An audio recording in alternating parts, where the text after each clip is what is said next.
चलो तो स्टूडेंट्स आज हम क्वेश्चन नंबर 3 करते हैं पार्टनरशिप फाइनल अकाउंट का ही। कुछ और थोड़ी डिफरेंट एडजस्टमेंट्स लेते हैं एंड सॉल्व करते हैं। एंड यहाँ पे इस प्रॉब्लम में एक नया पॉइंट ये भी है कि पार्टनर्स का जो प्रॉफिट शेयरिंग रहेगा, प्रॉफिट एंड लॉस में जो लास्ट में नेट प्रॉफिट आता है, वो प्रॉफिट शेयरिंग इनके कैपिटल रेशो में होने वाला है। तो हम कैपिटल रेशो कैसे निकालेंगे वो भी सीखेंगे। ओके, तो चलो देखो, पहले तो क्वेश्चन क्या है। क्रांति एंड सुमन गला are partners sharing profit and losses in their capital ratio। देखो कैपिटल रेशो दिया है, अभी तक जो हमने प्रॉब्लम किया उसमें 1:1, 2:1 ऐसे दिया रहता था, वो उनका प्रॉफिट शेयरिंग रेशो होता था। यहाँ पे कैपिटल रेशो बोला है तो हम कैपिटल रेशो में निकालेंगे। पहले हम ये समझ लेंगे कि कैपिटल रेशो निकालते कैसे। Okay, From the trial balance given below and adjustments, you are required to prepare trading and profit and loss account and balance sheet as on क्या दिया है, ये for the year ended 31st March 2019। देखो काफी common items दिए हैं, trial balance बना हुआ है, कोई भी हिडन एडजस्टमेंट फिलहाल हमको यहाँ पे नहीं दिख रही है। क्रेडिट साइड में भी काफी इजी आइटम्स है। एडजस्टमेंट्स में आते हैं, देखो एज ऑलवेज अपनी पहली एडजस्टमेंट क्लोजिंग स्टॉक को लेके दो वैल्यू दी है, एक कॉस्ट दिया है, एक मार्केट वैल्यू। तो हमने ये एडजस्टमेंट ऑलरेडी सीखी है। जब भी दो वैल्यू दी है तो कौन सी लेनी होती है हमको, कॉस्ट और मार्केट। हाँ बोलो, कॉस्ट प्राइस ना, कॉस्ट प्राइस। यहाँ पे नेट प्राइस होता है, मार्केट प्राइस है तो कॉस्ट और market price which ever is lower. तो यहाँ पे 28,000 अपना फाइनल अमाउंट होगा जो हम क्लोजिंग स्टॉक दिखाएंगे। नेक्स्ट है insurance is paid up to 30th June. तो हम इंश्योरेंस को यहाँ पे मार्क कर लेंगे, इंश्योरेंस को मार्क करके रखते हैं, जैसे वो एडजस्टमेंट आएगी हम करेंगे। ओके, आउटस्टैंडिंग एक्सपेंसेस है वेजेस एंड सैलरी पे, तो वेजेस एंड सैलरी भी तुमको मार्क कर लेना है एग्जाम के टाइम पे या क्लासरूम में करोगे तब। Book value of plant and machinery is reduce to 13,000। ये देखो कुछ डिफरेंट स्टाइल में लिखा हुआ है, एक्चुअली ध्यान से देखो, ये एडजस्टमेंट डेप्रिसिएशन की है। फिर से पढ़ो, book value of plant and machinery. Book value मतलब बुक्स में जो असेट्स की वैल्यू है वो। फिलहाल देखो इस ट्रायल बैलेंस में कितनी है, प्लांट एंड मशीनरी की वैल्यू कितनी है, ढूंढो प्लांट एंड मशीनरी। 15,000। एंड यहाँ पे दिया है कि प्लांट एंड मशीनरी की बुक वैल्यू कितनी बची है, इज रिड्यूस टू 13,000। मतलब 15,000 नहीं, अब उसका नया वैल्यू कितना हो जाएगा, 13,000। तो 2,000 का गैप आया। ये जो 2,000 का गैप है ये डेप्रिसिएशन है। फिक्स असेट है, फिक्स असेट की वैल्यू कम हो रही है, ये डेप्रिसिएशन। इस प्रॉब्लम में डायरेक्ट नहीं दिया है, इनडायरेक्टली दिया है तुमको। ओके, तो जो डिफरेंस अमाउंट रहेगा वो डेप्रिसिएशन होगा। एक और है adjustment number 5, depreciate furniture bye 5%। ये डायरेक्ट एडजस्टमेंट, ठीक है। डेप्रिसिएशन जो डायरेक्ट फिगर्स दिए हमको, डेप्रिशिएट फर्नीचर बाय 10%, हम फर्नीचर को भी मार्क कर लेंगे। यहाँ पे 12,500 दिया है, बैलेंस शीट में जब लिखेंगे तो 5% माइनस करना है। एंड दो इफेक्ट एडजस्टमेंट के जो देने होते हो तुमको सारी एडजस्टमेंट के पता है, हम कर लेंगे वो धीरे धीरे। Provide further bad debt of 800। Further bad debt and RDD, ये वाली एडजस्टमेंट की थी हमने। फर्दर बैड डेट से रिलेटेड कौन कौन से आइटम होते हैं हमने पहले मार्किंग किए थे। कौन कौन से आइटम हमको मार्क करने पड़ेंगे बताओ, फर्दर बैड डेट से रिलेटेड क्या क्या है। सन्ड्री डेटर्स, सन्ड्री डेटर्स, ठीक है। एक रहेगा, बैड डेट, एक सन्ड्री डेटर रहेगा, रहेगा बैड डेट रहेगा। ओके, ठीक है। ये इससे रिलेटेड एडजस्टमेंट। क्रेडिट साइड में भी हमको एक बार देखना होता है कोई भी ओल्ड आरडीडी दिया है क्या, पर क्रेडिट साइड में कोई भी ओल्ड आरडीडी नहीं दिया है। फिर अगली एडजस्टमेंट एंड जो अपनी लास्ट एडजस्टमेंट है, goods of 3,000 distributed as free sample. बहुत इजी एडजस्टमेंट तुमको पता है, लेकिन इसके लिए भी हमको कुछ ढूंढना होता है। क्या ढूंढना होता है ट्रायल बैलेंस में, एडवर्टीजमेंट। एडवर्टीजमेंट दिख रहा है क्या कहीं पे, एडवर्टीजमेंट नहीं है, ठीक है। डायरेक्ट क्लियर है, ठीक है। तो चलो अभी हम स्टार्ट करते हैं आगे का। म्यूट कर दोगे तुम लोग, मुझे बैकग्राउंड थोड़ा नॉइस आ रहा है। चलो स्टार्ट करते हैं। तो देखो फॉर्मेट रेडी है, यहाँ पे सिर्फ जो बेसिक चेंजेस करने हैं वो हम देख लेते हैं। सबसे पहले इन द बुक्स ऑफ लिख। सर हेलो, चलो तो देखो सबसे पहले हम सॉल्यूशन में तुम फॉर्मेट ड्रॉ करोगे बुक में। ऑलरेडी हमारा फॉर्मेट ड्रॉ हुआ है, सबसे जो पहला काम करना होता है हमको लिखेंगे हम इन द बुक्स ऑफ। तो क्वेश्चन में देखते हैं, फर्म का कोई नाम नहीं दिया है तो हम लिख देंगे यहाँ पे क्रांति एंड सुमनगला, इनका नाम लिख देंगे, ठीक है, KNS शॉर्ट में हम ऐसा बोलेंगे। तो देखो यहाँ पे जो हम लिखेंगे इन द बुक्स ऑफ मैशर्स क्रांति एंड, क्या नाम था, सुमनगला, ठीक है, मतलब क्रांति एंड सुमनगला, इनके बुक्स में हम ये अकाउंट्स बनाने वाले हैं। And for the year ended क्या था अपना 2019, तो सब जगह पे चेंज कर लेंगे हम। तो सबसे पहले ट्रेडिंग के नीचे 2019 आ जाएगा, ये सेम इधर आ जाएगा 2019 प्रॉफिट एंड लॉस के नीचे, एंड एज ऑन होता है बैलेंस शीट के नीचे, यहाँ पर भी हम लिख लेंगे 2019। क्लियर है? तुम लोग देखोगे कि मैंने यहाँ पे पार्टनर्स कैपिटल अकाउंट नहीं बनाया। पार्टनर्स कैपिटल अकाउंट फिलहाल इसलिए नहीं बनाया क्योंकि कोई भी पार्टनर से रिलेटेड एडजस्टमेंट नहीं है, थोड़ा कैलकुलेशन बढ़ जाता है वो बनाने से। तो जो भी रहेगा हम नेट प्रॉफिट का कैलकुलेशन फाइनल में ऐड या लेस वो सीधा कैपिटल में कर देंगे। तो ये भी प्रॉब्लम हमारा विदाउट पार्टनर्स कैपिटल अकाउंट है क्योंकि पार्टनर से रिलेटेड कोई भी एडजस्टमेंट नहीं। ठीक है, चलो स्टार्ट करते हैं। ऑलरेडी फॉर्मेट में मैंने कुछ कॉमन चीजें लिख दी हैं, तुमको भी ये वहां पे कर लेना है क्योंकि इनका फिक्स स्पॉट है। ठीक है, ट्रेडिंग अकाउंट में इनका कुछ फिक्स स्पॉट होता है, पार्टनर्स कैपिटल यहाँ पे ऊपर आता है, तो ये अननेसेसरी बाद में टाइम वेस्ट हो। ठीक है, तो पहले यूटिलाइज कर लो ये टाइम, तो मैंने पहले लिख दिया, जैसे जैसे आइटम आएंगे हम लिख लेंगे। चलो देखो अब जल्दी से प्रॉब्लम खत्म करते हैं हम, स्पीड भी रखेंगे थोड़ा कि जल्दी जल्दी तुमको हैबिट भी पड़े सॉल्व करने की। चलो देखो, ट्रायल बैलेंस के डेबिट साइड में स्टॉक दिया, ओपनिंग स्टॉक 32,500, तुमको पता है ये ट्रेडिंग अकाउंट के डेबिट में आता है, यहाँ पे सीधा आउटर कॉलम में जाएगा 32,500। ओके, नेक्स्ट आइटम क्या दिया है अपना, परचेसेस 40,000। परचेसेस से रिलेटेड कोई एडजस्टमेंट नहीं थी, लेकिन हमने ये सीखा है जब भी परचेसेस करेंगे परचेस रिटर्न ढूंढना है, और रिटर्न अपोजिट साइड में होगा। क्रेडिट साइड में जाओ, यहाँ पे दिख रहा है परचेस रिटर्न, यस 1000 दिख रहा है, तो ये परचेसेस 40,000, ये परचेस रिटर्न 1000, तो परचेस में से ये माइनस हो जाएगा। एंड ये दोनों भी आइटम किसके हैं, ट्रेडिंग अकाउंट के आइटम है। तो देखो यहाँ पे ऑलरेडी लिखा हुआ है, अगर पहले से लिख दे जस्ट तुमको अमाउंट प्लॉट करना है। तो ये देखो 40,000 तुम्हारा क्या है, परचेसेस, उसमें से लेस होगा 1000 क्या, परचेस रिटर्न। ठीक है, परचेस रिटर्न, तुम चाहिए तो यहाँ पे माइनस भी लिख सकते हो। ओके, माइनस कर रहे हैं हम इसको, एंड ये जो फाइनल फिगर बचेगा कितना हो जाएगा, 39,000। ये कोई एडजस्टमेंट नहीं थी, इंटर एडिंग एडजस्टमेंट था, तो हमने जस्ट उसको वैसे कर लिया। परचेस एंड परचेस रिटर्न हो गया। नेक्स्ट आते हैं क्वेश्चन में, ये देखो सन्ड्री डेटर, बिल रिसीवेबल, ये सारी एडिंग है। सन्ड्री डेटर हमने मार्क किया था कौन सी एडजस्टमेंट के लिए, एडजस्टमेंट नंबर 6 के लिए, फर्दर बैड डेट और फर्दर बैड डेट ऑफ ₹800। तो इसको भी हम खत्म ही कर देते हैं पहले। ठीक है, सन्ड्री डेटर कहाँ पे आता है, ये एक एसेट है, बैलेंस शीट के एसेट साइड में जाएगा, एंड यहाँ पे ऊपर नहीं लिखना है क्योंकि यहाँ पे सारी फिक्स एसेट आती है। सन्ड्री डेटर एक करंट एसेट है, तो थोड़ा स्पेस डेप्रिसिएशन वाली एडजस्टमेंट्स के लिए छोड़ दूंगा मैं, लगभग मैं यहाँ पे लिखता हूँ। क्या लिखेंगे हम यहाँ पे, सन्ड्री डेटर्स।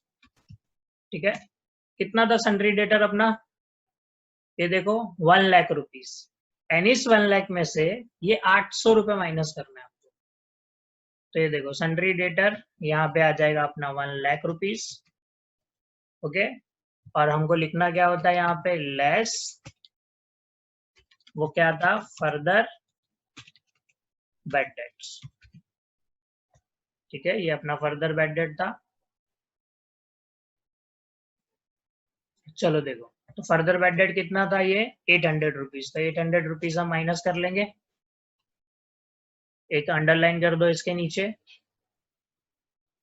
एंड फाइनल में क्योंकि यहाँ पे न्यू आरडीडी नहीं था तो डायरेक्ट माइनस हो जाएगा, तो ये कितना बचेगा, 99,200।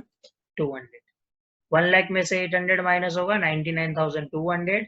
एंड यहाँ पे ये है एडजस्टमेंट वाला पार्ट, तो इसको हम प्रॉफिट एंड लॉस के डेबिट में लेके जाएंगे। पहला इफेक्ट यहाँ पे, सेकंड यहाँ पे। एक लाइन छोड़ना होता है ऑलवेज प्रॉफिट एंड लॉस में, क्योंकि क्या पता ग्रॉस प्रॉफिट है या ग्रॉस लॉस है। तो यहाँ पे जाओ और पहले हम लिखेंगे बैड डेट्स, ये ओल्ड बैड डेट है जो ऑलरेडी हो चुका है, एंड वो जो 4 अपना फॉर्मेट है हम वो लिख सकते हैं, लेकिन यहाँ पे ना ओल्ड आरडीडी था ना न्यू आरडीडी था, तो वो लिखने में टाइम वेस्ट नहीं करो, सिर्फ ये जो फर्दर बैड डेट है वहां पे जाके ऐड कर दो।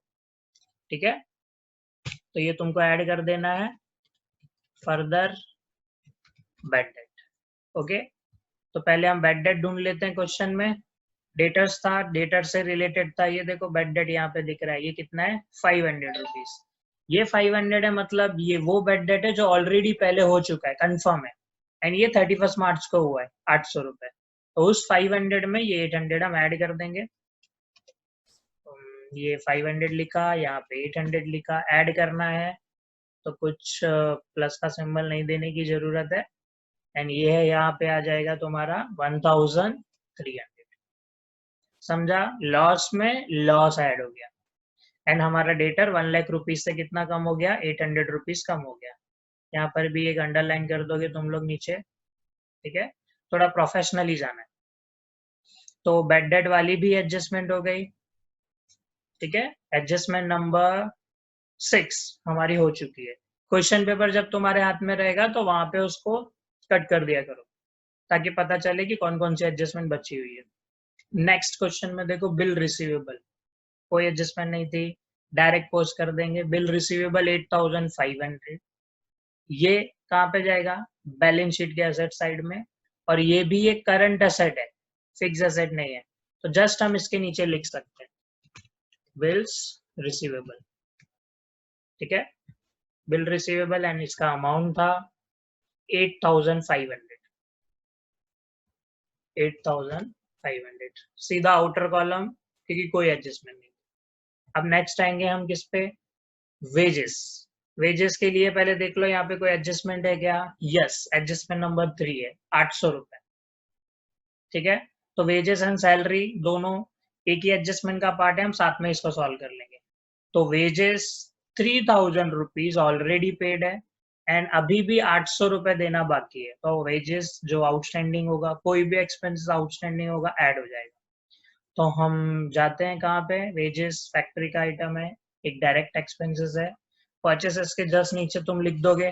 ठीक है, यहाँ पे लिख दो टू वेजेस, कितना था वेजेस, यहाँ पे लिखोगे 3000 रुपीज। ओके, 3000 आया, एंड इसमें ऐड कर दोगे, क्या लिखेंगे हम, outstanding wages, and outstanding wages कितना था, ₹800। ठीक है, ये 800 यहाँ पे ऐड कर दो, एक अंडरलाइन दे दो उसको, एंड ये हो जाएगा टोटल 3800। क्लियर है, इसका दूसरा इफेक्ट जाएगा बैलेंस शीट में।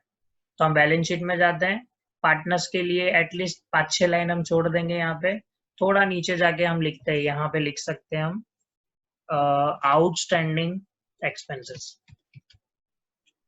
ठीक है, आउटस्टैंडिंग एक्सपेंसेस लिख दो, एंड इसको तुम अंडरलाइन कर सकते हो। एंड यहाँ पे 2 टाइप के एक्सपेंसेस आउटस्टैंडिंग है, एक वेजेस है और एक सैलरीज है। ठीक है, तो फिलहाल देखो वेजेस हुआ, एक ट्रेडिंग में लिखा है, दूसरा इफेक्ट भी है बैलेंस शीट में आएगा, तो 800 रुपए तुम यहाँ पे लिख सकते हो। एंड सेम इसी मैनर में क्वेश्चन में जाओ, क्योंकि हम एडजस्टमेंट नंबर 3 पे थे, वेजेस एंड सैलरी। सैलरी ढूंढो ट्रायल बैलेंस में, कितना अमाउंट दिया है, सैलरीज 4850।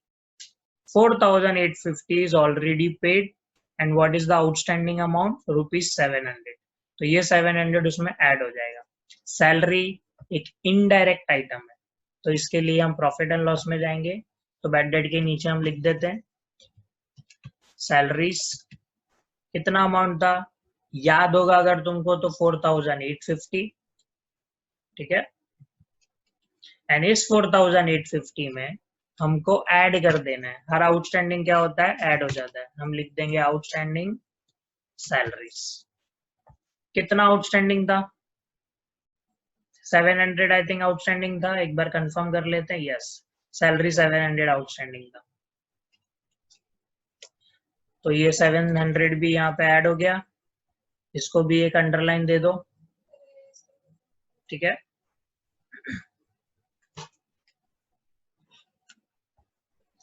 एंड ये जो फाइनल अमाउंट है कितना हो जाएगा 5550, करेक्ट है क्या? 4800 में 700 ऐड करोगे तो 5500 होगा, ऐड होकर के ये आ रहा है 5550 एंड इसमें ये जो 700 है ये आउटस्टैंडिंग है, हमारे लिए लाइबिलिटी है, लाइबिलिटी साइड में जाएगी। तो ये जो तुमने ऑलरेडी लिख के रखा है यहाँ पे 700 लिख दो एंड जैसे ये लिखते हो तो यहाँ पे अब तुमको एक अंडरलाइन करना है एंड टोटल 1500 आउटर कॉलम में रिफ्लेक्ट होगा। इसका मतलब है दो ही एक्सपेंसेस थे जो साल भर में आउटस्टैंडिंग थे 31 मार्च को, अभी भी पे करने बाकी थे, फ्यूचर में भी हमको पे करना पड़ेगा, तो लाइबिलिटी साइड में दिख रहे हैं 1500 इज स्टिल आउट। ठीक है, इसी के साथ हमारा एडजस्टमेंट नंबर थर्ड भी हो गया एंड ऑलरेडी हम 6 कर चुके हैं, कंटिन्यू करते हैं। Okay, wages done. इन्वेस्टमेंट कोई एडजस्टमेंट नहीं है, इन्वेस्टमेंट 32,000 डायरेक्ट पोस्ट कर देंगे हम, तो इन्वेस्टमेंट हम यहाँ पे लिख सकते हैं। ठीक है, थोड़ा ऊपर लिख देते हैं, इन्वेस्टमेंट्स कितना था 32,000।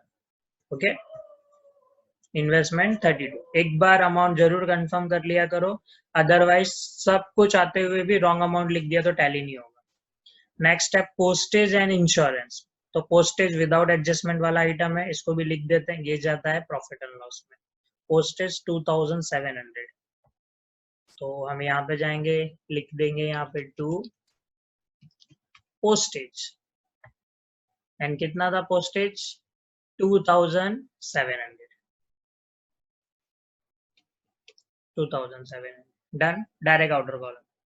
अब आते हैं एक बहुत अच्छी एडजस्टमेंट है इंश्योरेंस एंड इंश्योरेंस पे हमने देखा है मोस्टली प्रीपेड का एडजस्टमेंट आता है क्योंकि हम एडवांस में पे करके रखते हैं, एक बार चेक देते हैं कंपनी को, जिस डेट को चेक दिया जाता है उस डेट से 1 ईयर तक का वो पेमेंट हो जाता है। तो अगर 31 मार्च बीच में डेट आ रही है तो उसके आगे का जो पीरियड रहता है वो प्रीपेड में काउंट होता है, तो ध्यान से सुनना है इसको। देखो यहाँ पे इंश्योरेंस कितना है 7500 एंड एडजस्टमेंट कुछ दी है, इस बार कितना प्रीपेड है वो नहीं बोला है, इस बार तुमको बताए कौन सी डेट तक प्रीपेड है, तो ध्यान से सुनो, ऐसा ही आता है नॉर्मल एग्जाम में। तो देखो insurance is paid up to 30th June 2019। Insurance जो हमने ये 7500 ट्रायल बैलेंस में दिख रहा है ये पे किया है, जस्ट इमेजिन एक चेक दिया हमने कंपनी को 7500 एंड उस 7500 का जो हमने पेमेंट किया वो 30 जून तक हो गया। ठीक है, वो 30 जून तक हुआ, लेकिन हम अकाउंट्स कब क्लोज कर रहे हैं 31 मार्च को क्लोज कर रहे हैं। ओके, तो थोड़ा हम इसको समझते हैं, आओ जरा यहाँ पे, ये देखो दिख रहा है तुमको?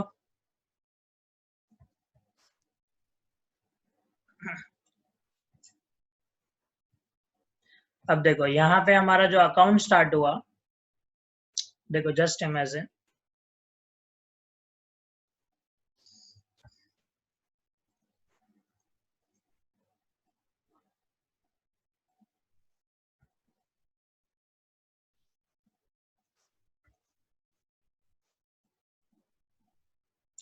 देखो ये जो लाइन है ये लाइन है 31 मार्च 2019 की, जिस डेट को हमारा अकाउंट क्लोज हो रहा है 31 मार्च 2019 को, और हमारा जो इंश्योरेंस का पेमेंट है वो है 30th जून 2019 तक, 30th जून 2019 तक। तो 31 मार्च से लेके 30th जून तक यहां तक हमने पे कर दिया है। अब देखो हम अकाउंट्स इधर तक क्लोज करते हैं, ये देखो हमारा अकाउंट्स यहाँ तक क्लोज होता है 31 मार्च तक, इसके आगे का जो भी पेमेंट होगा वो होगा एडवांस पेमेंट। तो तुमको सिंपली क्या करना है पता है, कितने महीने ज्यादा जा रहा है 31 मार्च के बाद से, ध्यान से सुनो कहाँ से काउंट करना है। 31 मार्च को हम अकाउंट्स क्लोज कर रहे हैं, 31 मार्च के बाद कितने महीने एक्स्ट्रा पेमेंट कर दिया हमने, तो 31 3 months. लास्ट डेट है, तो अगला महीना कौन सा होता है अप्रैल मई जून, 30th जून है तो 3 महीना। ठीक है, तो यहाँ पे क्या आएगा 3 मंथ्स का एडवांस पेमेंट। ओके, काउंट करते हो तो तुम 3 मंथ का एडवांस पेमेंट आता है, तो इसी 3 महीने का तुमको कैलकुलेट करना है। और वो प्रीपेड में दिखाना है। ओके, तो कैलकुलेशन कैसे होगा हम यहाँ पे समझेंगे। आओ जरा, सबसे पहले इंश्योरेंस का अमाउंट कितना,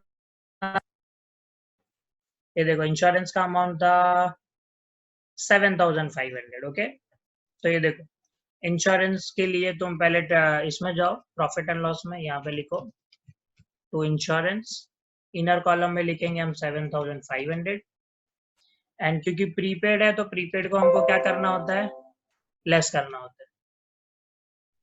ठीक है, प्रीपेड को हमको लेस करना है, हम यहाँ पे लिखेंगे प्रीपेड इंश्योरेंस।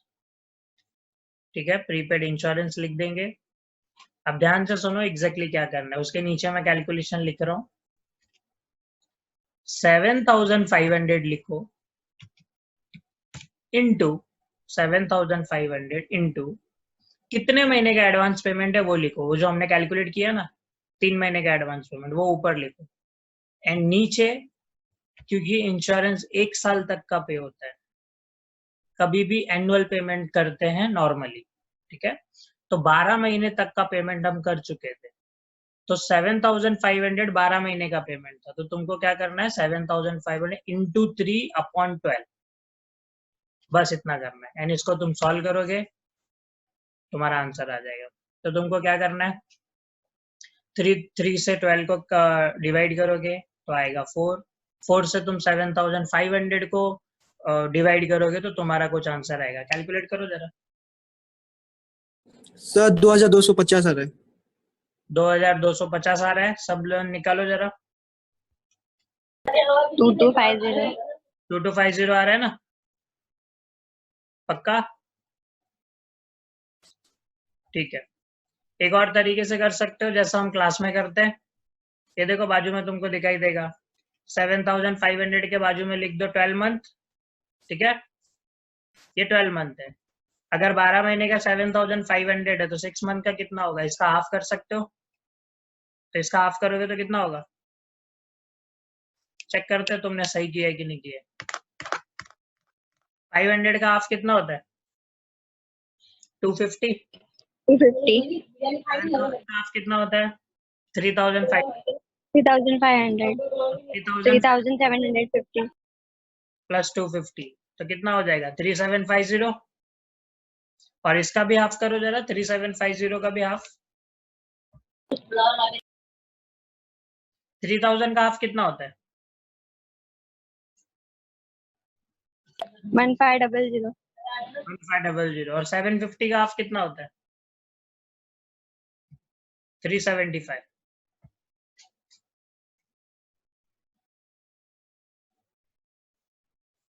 देखो कितना हो रहा है। चलो एक्सेल की मदद से जरा कैलकुलेट कर लेते हैं। 7,500 इंटू 3/12 कितना आ रहा है, 1875। 2250 कैसे है, सर इंटू करने में तो 2250 आ रहे हैं। किधर इंटू करने पे 2250 आ रहा है, चलो चेक कर लेते नहीं। देखो मैं 3 के इधर 2250 लिखता हूँ, मतलब तुमने 3 महीने का 2250 बताया, तो 6 महीने का कितना हो जाएगा, ये 6 महीने का हो जाएगा 4,500। एंड ये 12 महीने का हो जाएगा 9,000। तुमने 9,000 का 3 महीने का निकाला है, 7,500 का नहीं निकाला। करो 9,000 का 3 मंथ का निकालो ना।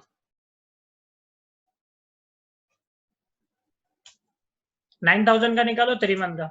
9,000 4,500 कितना, 6 मंथ का होगा 4,500।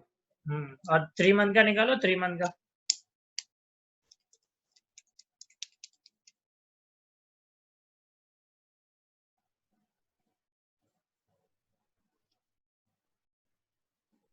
वो बुक के पीछे करते हो ना, कुछ करो ना जरा। हाँ उसमें 2250 आया। उसका 2250 आ रहा है, 9,000 का 2250 आता है, 7,500 का 1875 आता है। ध्यान देना है तुमको, तो इधर आएगा 1875।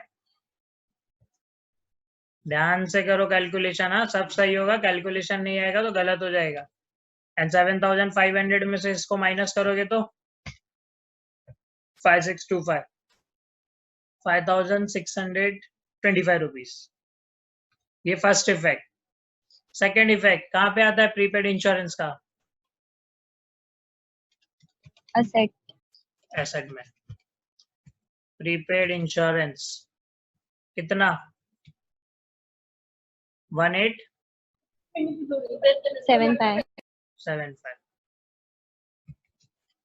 ठीक है, ये हो गया दूसरा इफेक्ट। ध्यान से कैलकुलेशन करो, मिस्टेक हो रही है अभी भी तुम्हारी। इंश्योरेंस बहुत ज्यादा इंपॉर्टेंट एडजस्टमेंट ये थी, बाकी तो अभी बहुत ज्यादा इजी है। देखो नेक्स्ट, प्लांट एंड मशीनरी 15,000 हमने ऑलरेडी समझ लिया, इस पे डेप्रिसिएशन है। 15,000 इधर वैल्यू है, वहां पे 13,000 है, डिफरेंस इज 2,000, वो हो जाएगा डेप्रिसिएशन। तो सॉल्यूशन में हम क्या करेंगे, यहाँ पे लिखो इसका वैल्यू, प्लांट एंड मशीनरी। कितना प्लांट एंड मशीनरी है? दिस इज 15,000 एंड यहाँ पे नीचे लिखोगे लेस डेप्रिसिएशन एंड कुछ रेट नहीं लिखना है तुमको, क्योंकि रेट दिया नहीं है। अब देखो हम क्या करेंगे, जैसे अंडरलाइन करते हैं ना, वैसे हम एक अंडरलाइन करेंगे। ठीक है, यहाँ पे हम एक अंडरलाइन कर देते हैं। अब देखो, जैसा कि एडजस्टमेंट लिखा था, प्लांट एंड मशीनरी का न्यू जो वैल्यू है वो 13,000 है, तो 13,000 आउटर में लिख दो डायरेक्ट, आउटर वाला अमाउंट डायरेक्ट दिया है। तो इन दोनों के बीच में डिफरेंस कितना है? 2,000 रुपीज। ये 2,000 तुम्हारा हो जाएगा डेप्रिसिएशन। ठीक है, मिसिंग फिगर ऐसा भी आता है एग्जाम में। समझ रहे हो क्या बात को? जस्ट ऐसे निकालना है, कोई कैलकुलेशन नहीं करना है। एंड प्रॉफिट एंड लॉस में जाओ, नीचे यहाँ पे लिखोगे टू डेप्रिसिएशन। एक ही एसेट पे है कि और भी है?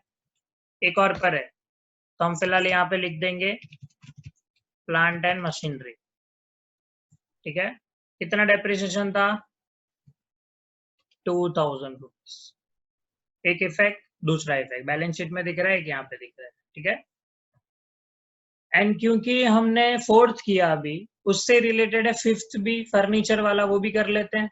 थोड़ा नीचे फर्नीचर का अमाउंट ढूंढो, 12,500। ठीक है, तो 12,500 इस पे कितना परसेंट? 5% एप्रिसिएशन।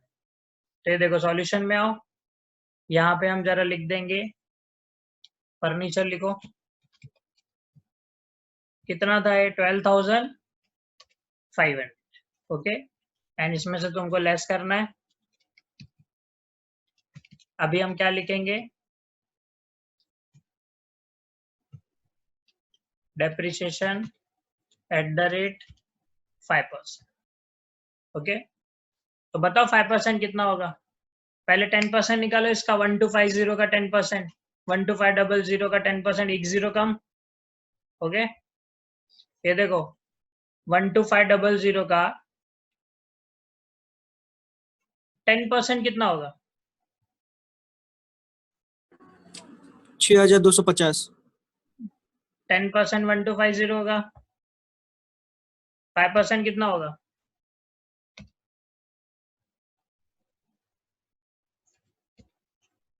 625।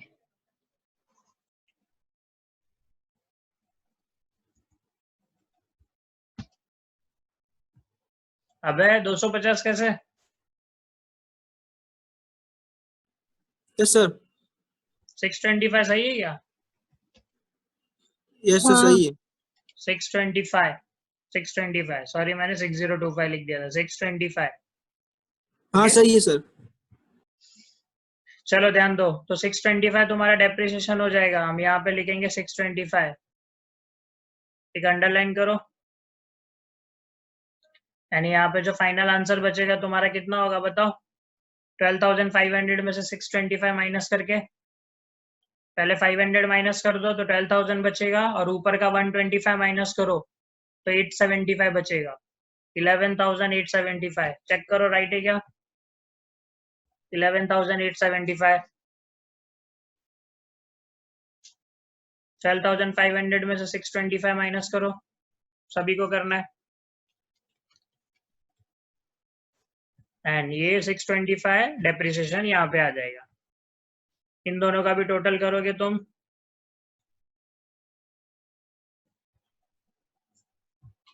तो ये बचेगा तुम्हारा 2650, सॉरी 2625, ठीक है। यहाँ पे ये माइनस करने के बाद आ रहा है 11,875, उसमें से 625 का सेकेंड इफेक्ट, एंड ये भी 2000 का सेकेंड इफेक्ट यहाँ पे, ठीक है। कैलकुलेशन पर ध्यान दो जरा, कैलकुलेशन पर ध्यान दो, 12th में हो तुम लोग। तो we are done with adjustment number second, adjustment number third, fourth, fifth, sixth. Adjustments होती जाती हैं तो थोड़ा तुमको कॉन्फिडेंस आना चाहिए, सही से करते जाओ। लेकिन चलो हम कहाँ पर थे एक्चुअली, फर्नीचर हमने बीच में से उठा लिया था, लेकिन हम प्लांट एंड मशीनरी पे थे। उसके बाद सैलरी भी हो चुका था। अब है प्रीपेड रेंट। चलो प्रीपेड रेंट का बताओ क्या होगा। कुछ एडजस्टमेंट नहीं है, नीचे ट्रायल बैलेंस का आइटम है, एक इफेक्ट होगा, प्रीपेड रेंट जाएगा एसेट में 2000 यहाँ, ठीक है। नहीं सर, प्रॉफिट एंड लॉस में जाते हैं ना। प्रॉफिट एंड लॉस में अच्छा प्रीपेड है। शिफा प्रीपेड है, प्रीपेड नहीं सर, असेट में जाता है। एसेट में जाएगा, प्रीपेड है वो। सिर्फ रेंट होता तो प्रॉफिट एंड लॉस में जाता। ध्यान दो, ये प्रीपेड रेंट ट्रायल बैलेंस में दिया, मतलब एडवांस में पे कर दिया हमने, तो एसेट में जाएगा डायरेक्ट। नेक्स्ट बेड डेट हो चुका है अपना, फर्नीचर भी हो चुका है, कैश इन हैंड बचा है 3775, कैश इन हैंड इधर ही जाएगा ना ये, तो हम यहाँ पे लिख देते हैं जरा, कैश इन हैंड 3775, समझा। और एक लास्ट आइटम है सेल्स रिटर्न। तो सेल्स रिटर्न 1500, उसके लिए हमको क्रेडिट साइड में सेल्स लगेगा 60,000। उस 60 में से, ये देखो ये जो 60 दिख रहा है, 60 में से 1500 हम माइनस करेंगे। ऑलरेडी हमने लिख के रखा है, ये देखो ट्रेडिंग अकाउंट में।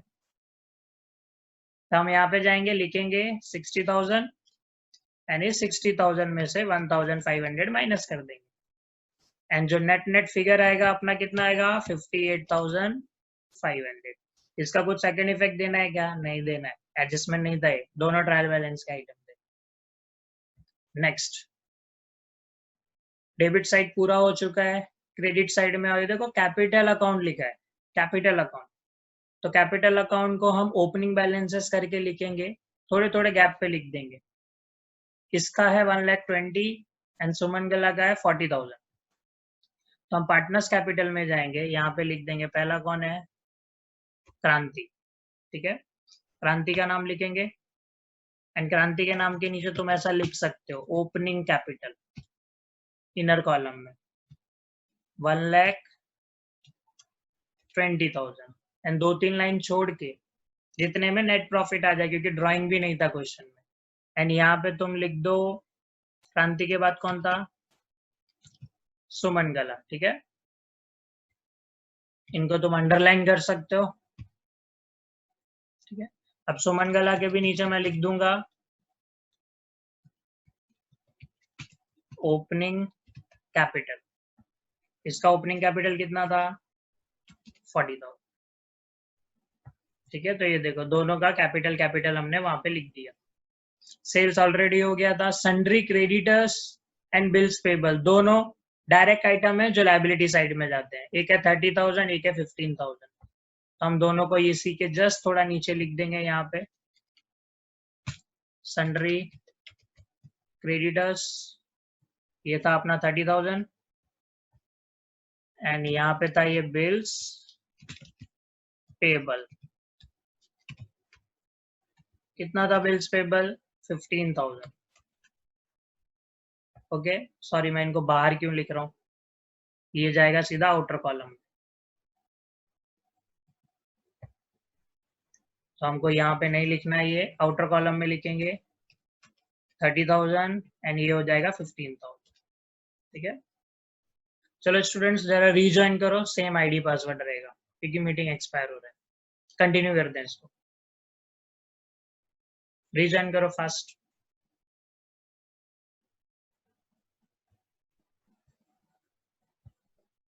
पेबल 15,000 अपना हो चुका है, दोनों बैलेंस शीट के लायबिलिटी साइड में आ चुके हैं। फिर से देखो क्वेश्चन में क्या क्या बचा है। नेक्स्ट है तुम्हारा कमीशन एंड परचेस रिटर्न तो हो चुका है, कमीशन 325 रुपीज, कुछ नहीं लिखा है कमीशन मिला है कि दिया है, कैसे पहचानोगे ये कहाँ पे जाएगा कमीशन?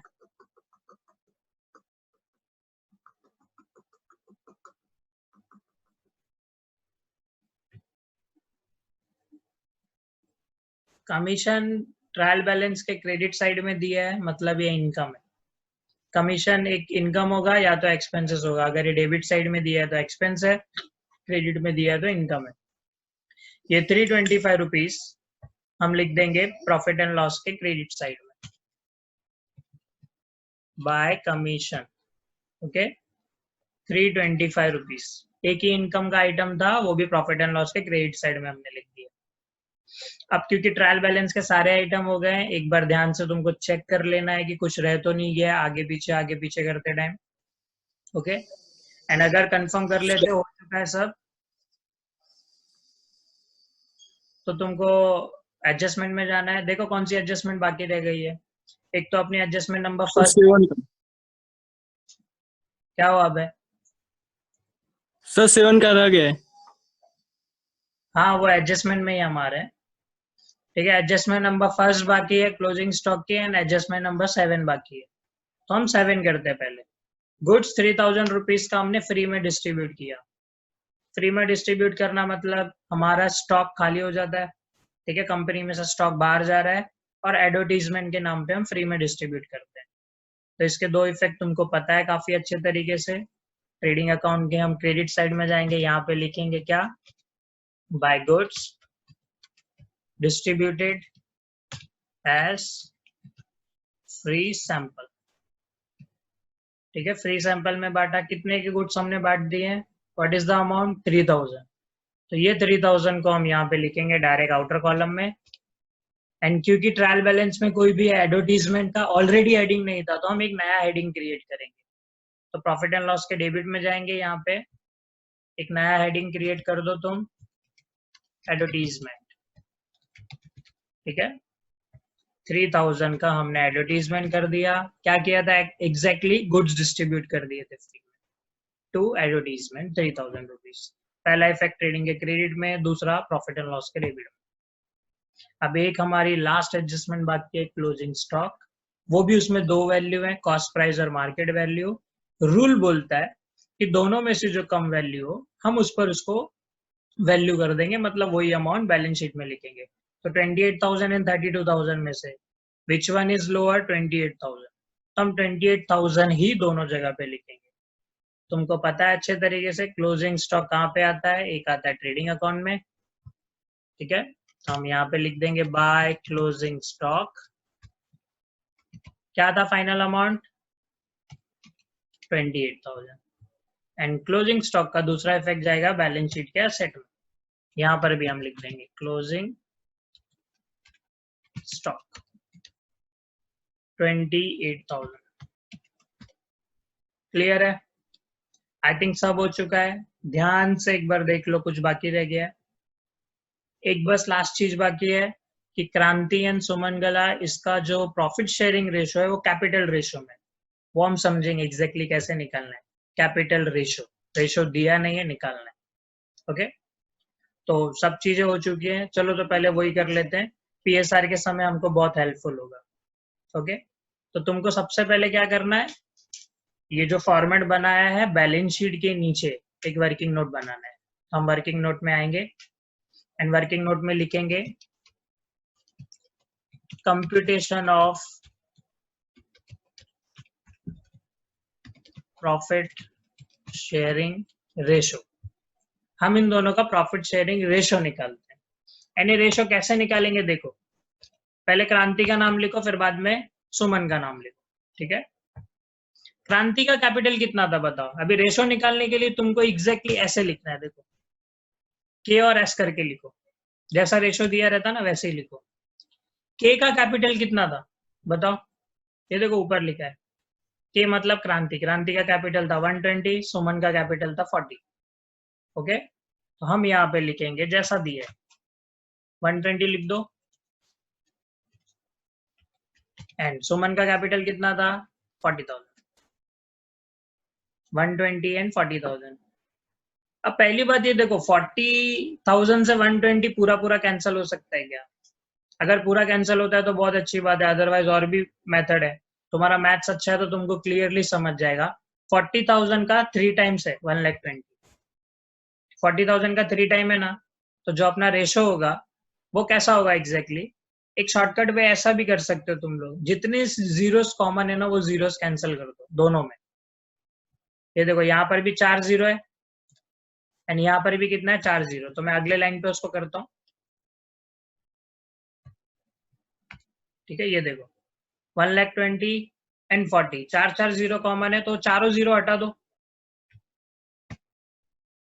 तो इधर 12 बचेगा और उधर कितना बचेगा? सिर्फ 4 बचेगा। अभी तो ये कैंसिल हो सकता है ना, 4 के टेबल में 12 आता है, 40,000 के टेबल में 120 आता है। बहुत सारे स्टूडेंट को नहीं क्लिक होगा जिनका मैथ्स थोड़ा वीक है, लेकिन 4 के टेबल में तो 12 आता है। तो देखो 4 से 3 बार 12 कैंसिल हो जाएगा, तो अपना जो रेशो आएगा वो हो जाएगा 3:1 का। 4 1 जा 4, 4 3 जा 12। ये अपना फाइनल रेशो 3:1। समझ रहा है क्या? डाउट है किसी को? यही अपना रेशो है 3:1 का। मतलब अगर 4 रुपए का प्रॉफिट होता है 4, तो 4 में से 3 रुपए क्रांति को जाएंगे क्योंकि उसने ज्यादा पैसा लगाया, और 1 रुपए सुमन को मिलेगा क्योंकि उसने कम पैसे लगाए। 3:1 कैपिटल रेशो बोला था क्वेश्चन में, देखो कैपिटल रेशो, तो कैपिटल लेना है, जिसका जितना ज्यादा कैपिटल होगा उसको उतना ज्यादा शेयर मिलेगा। तो सुमन के कंपेयर में क्रांति का 3 टाइम ज्यादा कैपिटल था, तो देखो रेशो भी अपना वही आया। अगर सुमन ने 1 रुपए लगाया है, देखो सुमन ने 1 रुपए लगाया तो 3 रुपए किसने लगाया है? क्रांति ने लगाया। तो अभी जो भी प्रॉफिट आएगा या लॉस आएगा 3:1 में हम डिवाइड कर देंगे। समझ रहे हैं? ये था अपना working note number 1। Professionally answer देना है तो बैलेंस शीट के नीचे एक फ्रेश पेज पे तुमको वर्किंग नोट्स बताने। यहाँ पे तुमको वर्किंग नोट प्रीपेड इंश्योरेंस का भी बताना चाहिए, लेकिन फिलहाल हमने ऊपर लिख दिया है। ओके, चलो आप कंटिन्यू करते हैं। टैली करना है हमको, तो टैली कैसे करते हैं? सबसे पहले ट्रेडिंग अकाउंट से स्टार्ट करेंगे। कौन सा साइड ज्यादा दिख रहा है बताओ? ये ज्यादा टोटल है कि ये ज्यादा दिख रहा है? ये टोटल ज्यादा दिख रहा है।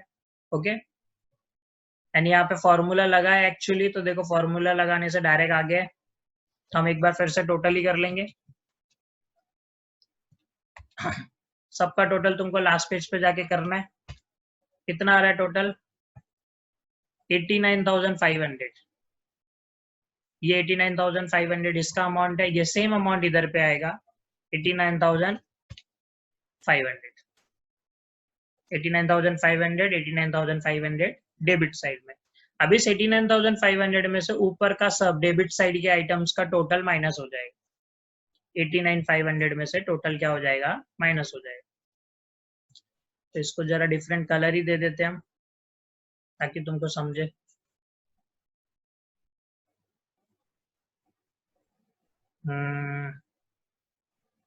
चलो मैं डिजिट्स का वो कलर चेंज कर देता हूँ। ठीक है, ये भी चेंज हो जाएगा। चलो अब देखो 89,500 में से हम ऊपर के सब आइटम्स माइनस करेंगे, जो भी बचेगा वहां पे क्या लिखेंगे? Gross profit carried down. काफी बार कर चुके हैं तो अब इजी होगा तुम्हारे लिए। तो इस 89,500 में से ऊपर का पूरा टोटल माइनस करना है, तो फिलहाल तो हम ऐसे कर देते हैं डायरेक्ट 89,500 में से ऊपर का सब टोटल माइनस हो जाएगा। कितना आ रहा है? 14,200। ओके, 14,200 एंड यही 14,200 जो प्रॉफिट है, प्रॉफिट एंड लॉस के क्रेडिट साइड में जाएगा। यहाँ पे लिखेंगे हम क्या? By gross profit brought down. And brought down करने पर ये सेम अमाउंट आ जाएगा। कितना है? 14,200 प्रॉफिट साइड में आ गया। ओके, अब बैलेंस शीट ये फाइनल अकाउंट के प्रॉफिट एंड लॉस में आते हैं। बताओ इनका टोटल ज्यादा है कि इसका टोटल ज्यादा है? इसका तो टोटल देखो यहीं पे तुमको समझ जाएगा। मैं सिलेक्ट कर रहा हूँ, नीचे देखो 14,525 दिख रहा है, ग्रीन लाइन पे दिख रहा है, देखो 14,525। क्रेडिट साइड का टोटल है। एंड डेबिट साइड का टोटल कितना है, ये देखो डेबिट साइड का टोटल 20,000 है, मतलब इस बार लॉस होने वाला है। ठीक है, लॉस होने वाला है। एक जजमेंट तुमको खुद ही लगा लेना है कि ये देखो ये 5,000 बड़ा अमाउंट है, ये भी 5,000 बड़ा अमाउंट है, ये भी 3,000 और ये तो सिर्फ 14,000। तो इस बार डेबिट साइड का टोटल ज्यादा है, तो अब हम यहाँ पे टोटल लेंगे। ओके, तो ये पूरा टोटल ले लो डेबिट साइड का, कितना आ रहा है 20,800। एंड ये 20,800 यहाँ भी आ जाएगा सेम टू सेम।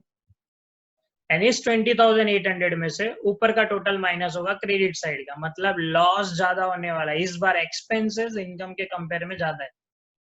अब इस 20,800 में से ये सब माइनस करोगे, जो भी बचेगा यहाँ पे क्रेडिट साइड में, उसको क्या लिखेंगे, बाय नेट लॉस। पहली बार, अभी तक जितने हमने प्रॉब्लम किए है पहली बार लॉस आ रहा है, नेट लॉस कैरेड डाउन।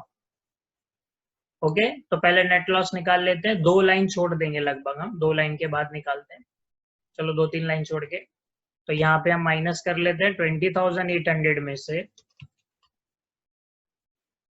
इन दोनों का टोटल, माइनस करेंगे तो 6,275 ये आ रहा है तुम्हारा लॉस, 6,275 लॉस आ रहा है। अब ये लॉस है, पार्टनरशिप है, दोनों को भरना पड़ेगा। कौन से रेशो में भरना पड़ेगा, ये देखो 3:1। ओके, 3:1 के रेशो में ही आएगा। तो ये देखो लिखना कैसा है मैं तुमको बता देता हूँ। यहाँ पे पहले क्रांति का नाम लिखो, एंड 2 लाइन छोड़ के तुम सुमन का नाम लिख सकते हो।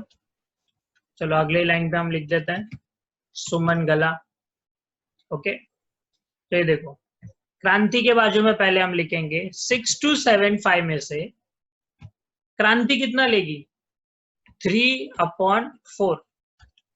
हमने समझा ना, ये देखो 3 और 1 का टोटल लो 4, तो 3/4 किसको जाएगा, क्रांति को जाएगा, एंड सुमन गला को 1/4 जाएगा। और यहीं पर हम लिख देंगे एक और 6,275 इंटू, मैं इधर भी थोड़ी जगह बना देता हूँ अच्छे से दिखेगा तुमको, 1/4। Okay, 6,275 into 1/4। और इसको अगर तुम अच्छे से कैलकुलेट करते हो तो तुम्हारा यहाँ पे तुमको फिगर मिलेगा, सुमन के सामने सुमन का, क्रांति के सामने क्रांति का फिगर मिलेगा। तो एक अंडरलाइन कर दो पहले यहाँ पे, एंड सुमन गला का यही फिगर रहेगा।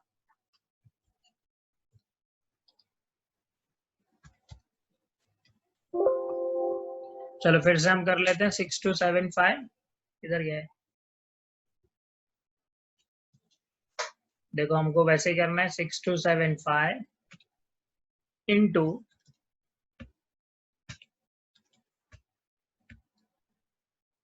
सुमन का कितना है 1/4। तो ये आ रहा है कुछ 1568.8, हम इसको राउंड ऑफ कर देते हैं, ये आ जाएगा 1569। ओके, 1569 ध्यान से तुमको बुक में कैलकुलेट करना है, 1569। एंड अगर 6,275 में से 6,275 में से 1,569 सुमन को मिल रहा है, तो बचा हुआ क्रांति को मिलेगा। तो इसके लिए तुम क्या कर दो, सिर्फ 6,275 में से ये वाला माइनस ही कर दो।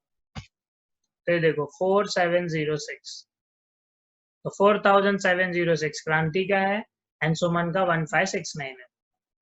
एंड इनका भी टोटल देखो नीचे चेक करो 6,275, मतलब डिस्ट्रीब्यूट प्रॉपरली हुआ। अब ये लॉस है, तो लॉस का तुमको पता है क्या होता है लॉस, यहाँ पर कैपिटल में से लेस हो जाएगा, तो इस बार तुमको लेस लिखना है, एंड यहाँ पे लिखेंगे net loss brought down.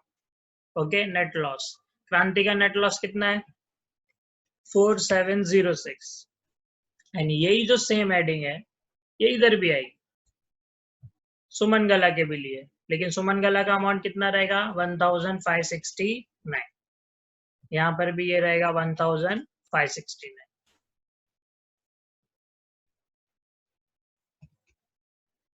Okay, 1,569। तो ये देखो ये लॉस है, तो लॉस वाला अमाउंट माइनस होना चाहिए, तो हम इसको माइनस में लिखेंगे। एंड अब एक अंडरलाइन कर दो यहाँ पे दोनों के नीचे। अंडरलाइन करने के बाद तुमको क्या करना है, इसमें से ये माइनस कर देना है, माइनस कर दो।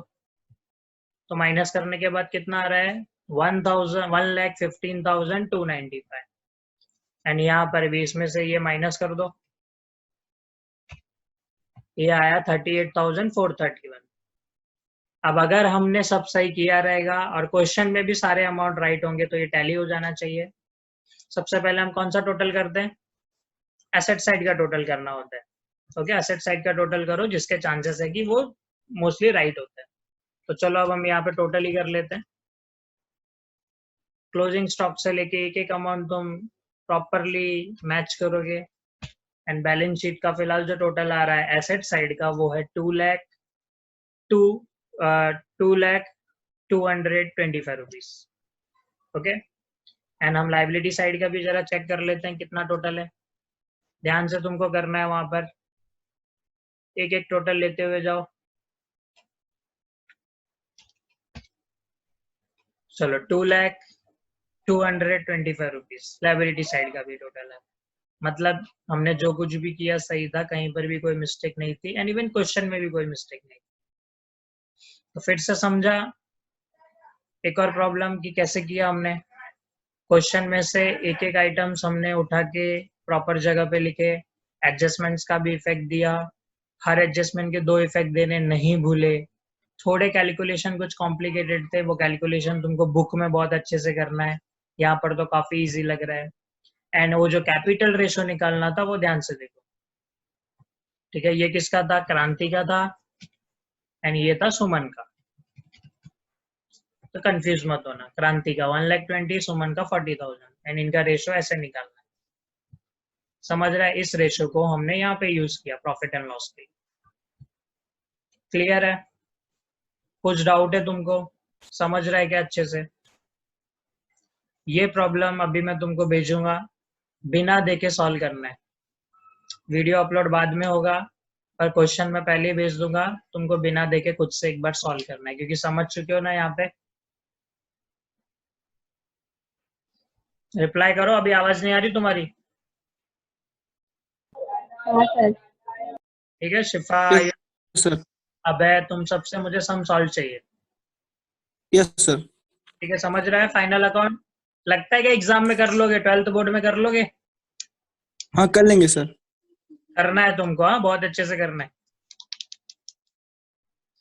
ठीक है, चलो आज के लिए बहुत है, बाय। Bye sir. आयुष भेजेगा मुझे करके, हाँ सम। हाँ भेजूंगा भेजूंगा। आज ही चाहिए। तुम सबसे मुझे 9 बजे आंसर चाहिए, 9 बजे। मैं अब भी क्वेश्चन भेजता हूँ। चलो बाय।